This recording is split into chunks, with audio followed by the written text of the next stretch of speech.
रहनुमा पाकिस्तान तहरीक-ए-इंसाफ साबिक वफाकी वज़ीर ज़रताज गुल के NA 185 DG खान से कागजात नामजदगी को मुस्तरद करने का मामला, उस हवाले से बाज़ाब्ता तौर पर इलेक्शन ट्रिब्यूनल में आज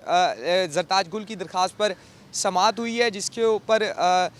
Lahore high court Multan bench election tribunal की जानिब से जो RO हैं NA 185 DG खान को 4 जनवरी को तलब कर लिया गया है और इसमें RO को तमाम जो रिकॉर्ड है वो भी पेश करने की हिदायत की गई है कि किन वजूहात की बुनियाद पर ज़रताज गुल के कागजात नामजदगी को मुस्तरद किया गया है। इलेक्शन ट्रिब्यूनल में इसकी समाअत हुई। इसके साथ ही एक और केस भी था जिसमें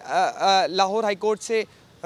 मुल्तान बेंच से रुजू किया था ज़रताज गुल की जानिब से कि उनको जो है हरासा किया जा रहा है कानून नाफिज करने वाले इदारों की जानिब से, उनको तहफ़्फ़ुज़ फराहम किया जाए, जिसके ऊपर भी समाअत हुई है, जिसके ऊपर Lahore high court Multan bench की जानिब से समाअत करते हुए अदालत की जानिब से ज़रताज गुल के ऊपर जो बनाए गए तमाम केसेस हैं उनका तमाम तर जो रिकॉर्ड है वो भी तलब कर लिया है कानून नाफिज करने वाले इदारों की जानिब से। वो रिकॉर्ड पेश किया जाए कि ज़रताज गुल के ऊपर कहाँ पर कौन से केसेस हैं, और इसके अलावा जो ज़रताज गुल का जो केस है, हरासमेंट केस है, उसे अदालत की जानिब से दाखिले दफ्तर कर दिया गया है। इन 2 केसेस के हवाले से ज़रताज गुल के अहम समाअत हुई है, जिसमें एक केस के अंदर